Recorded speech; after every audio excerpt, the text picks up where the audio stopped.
All content in this video is for reviewers' purposes only, and are owned by their proper copyright claim owners. Oh, and there's probably going to be spoilers, so just a fair warning. So, a whole year has come and gone, and anime has actually done really good this year. We've had some really good grade A material along with some crap, but I'll touch on the crap mostly.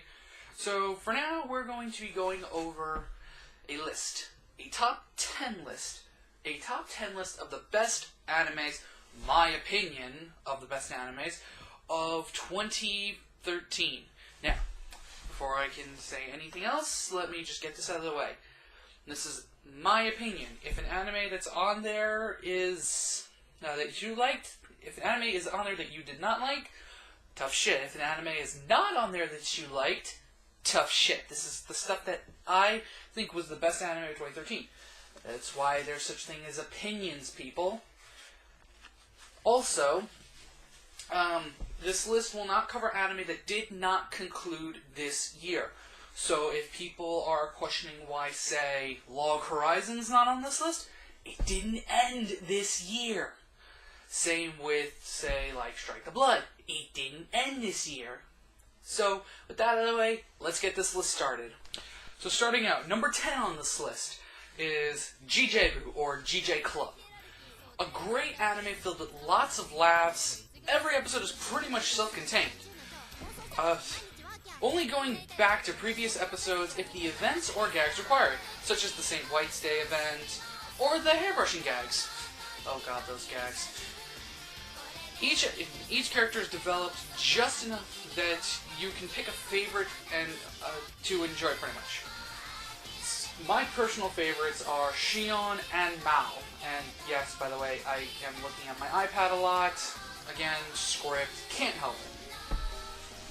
So, if you haven't checked this anime out, go check it out. GJBoo is an enjoyably beautiful anime, visually stylistic, I think that's how you say it. It's visually appealing, the characters look nice, everything is great. If I have to say anything, most of the time you will be seeing them in the club room, so get used to it.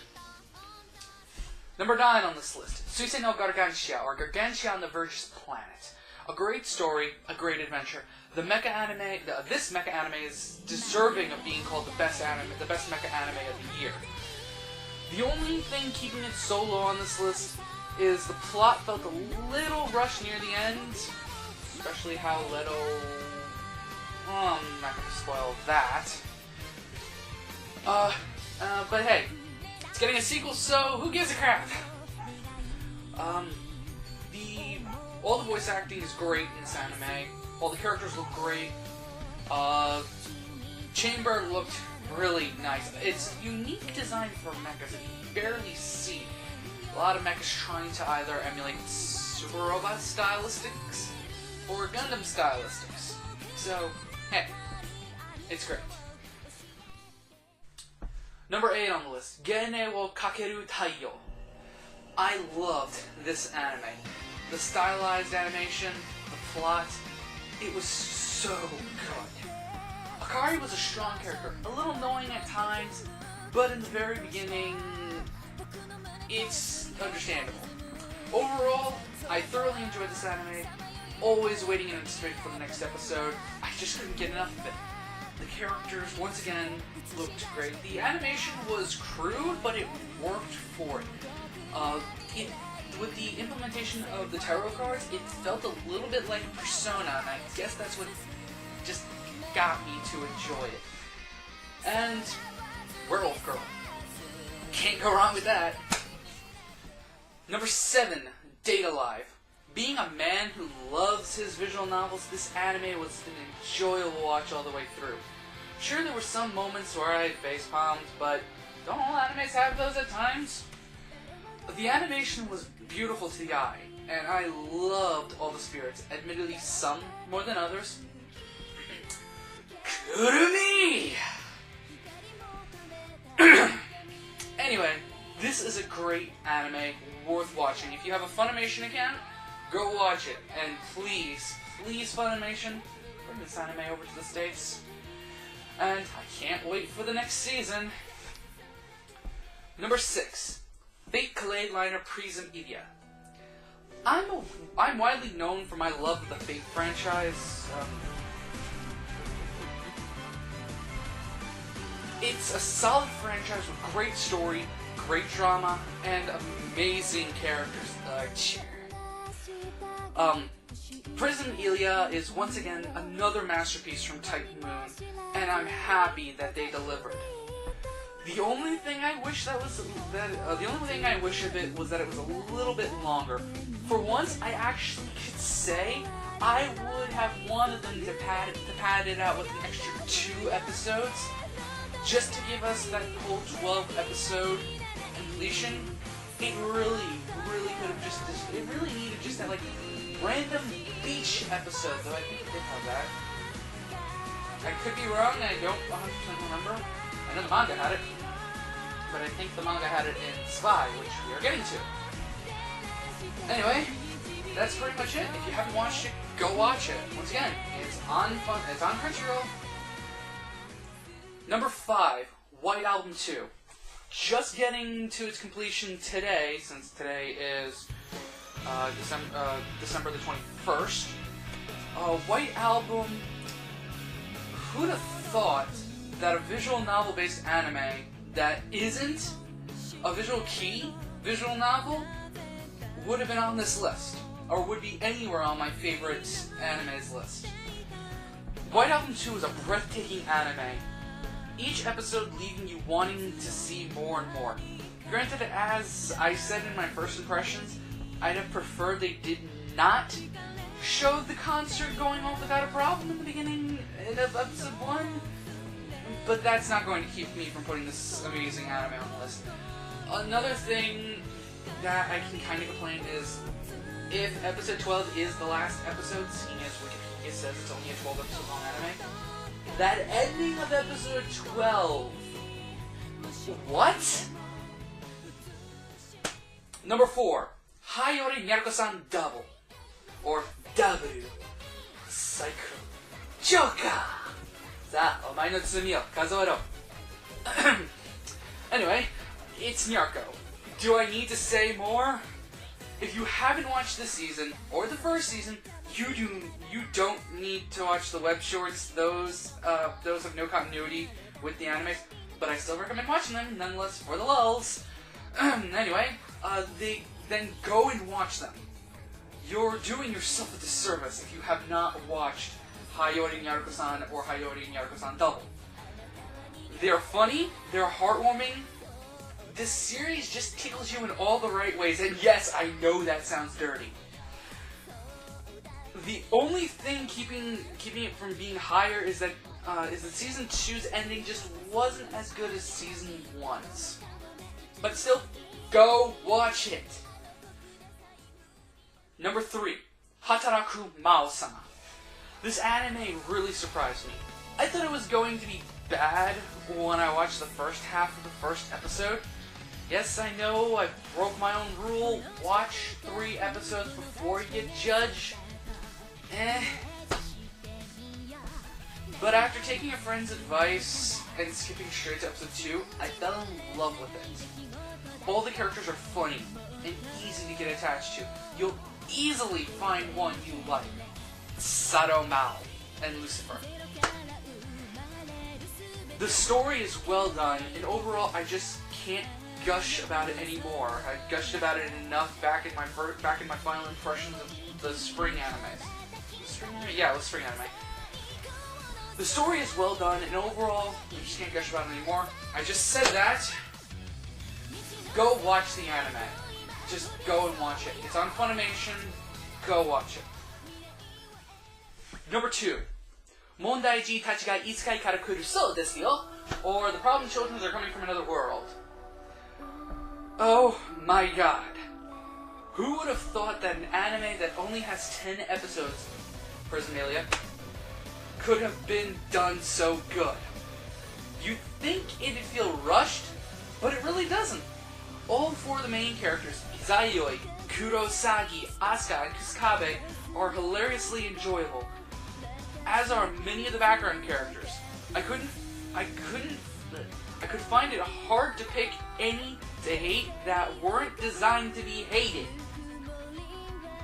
The story is great, and while yes, you are left with the feeling of wanting to know more, such as what the hell Izayoi actually is, Deus Ex Machina. Its ending was still fulfilling enough that I don't care if we're going to ever get a sequel. And yes, I do know that there's a light novel, but I can't read Japanese, people. But overall, please, can we get a second season of this? Now, number 1 on this list, and for those who know me, you should know what's on this list. What's number 1 on this list? I'm going to give you 5 seconds to guess. 2, 1. Kamisama no inai Nichiyobi. Ah, yes, Kamisama. I fucking love this anime. The animation is beautiful. The characters are lovable, especially I.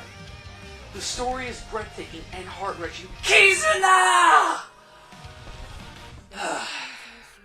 If you haven't watched this series, you really are doing yourself an injustice. You need to watch Kamisama no inai Nichiyobi.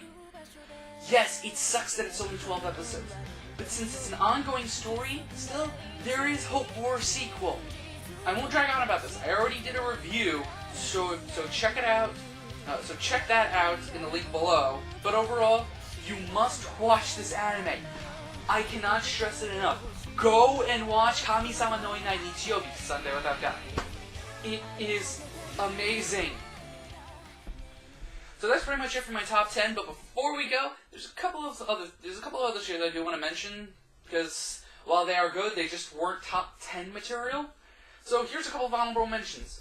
Maoyusha. The only reason that I didn't make it on this list was because it had an unsatisfying cliffhanger ending that was literally sequel baiting us. And we still have no announcement for a sequel. Come on, guys. Get with the program. If you're gonna spice and wolf us with a sequel.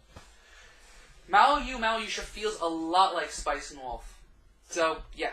If you like Spice and Wolf, you'll love Maoyusha. Vivid Red Operation. Good start, good ending, but left me very confused still. Especially on who and what the Alones were, and why the fuck did they look like Yoroi? Here's hoping we get a second season that'll wrap up this question of mine on what exactly the Alone are. And hopefully we get Vivid Purple. Valvrave the Liberator.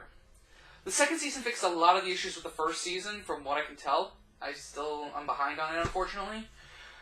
But the first season was still a hot mess of a disaster. It really needed to be a full 49-episode series to have been done properly, and we all know it more than likely was, but unfortunately, Gundam Build Fighter fucked that up more than likely. Majestic Prince. It left with a feeling that the series was not over yet, but overall it was really good, but it left you wanting more. It's probably one of the best animes done by the guys who did, or the artist who did, Gundam Seed and Destiny. Hopefully we get a sequel once they're done with the HD remaster of Gundam Seed Destiny. Please let there be a sequel to this. And the last of the honorable mentions, Tokure Sochi Dante Stella Jogakuin Kotoka Shikyubu, or Stella Women's Academy's High School Division CQ. Again, like the last time I tried to say the English name, since I can't memorize that, there will be something popping up correcting me if I'm wrong. But once again, a good anime, but it just wasn't good enough to make it onto the actual list. The story was great, the character development was good, all the characters were enjoyable, and they all looked good. Not trying to be perverted. But overall, it was a great anime to watch, and who can complain about girls with airsoft rifles? Now, before I end this off, there is one more thing to add to this list. A dishonorable mention. And I'm going to get flack for this one, since for some reason, a lot of people seem to really like this anime.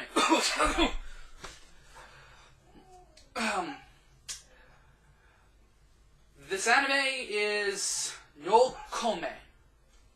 Or, what was that? My mental choices are messing with my high school romance or something.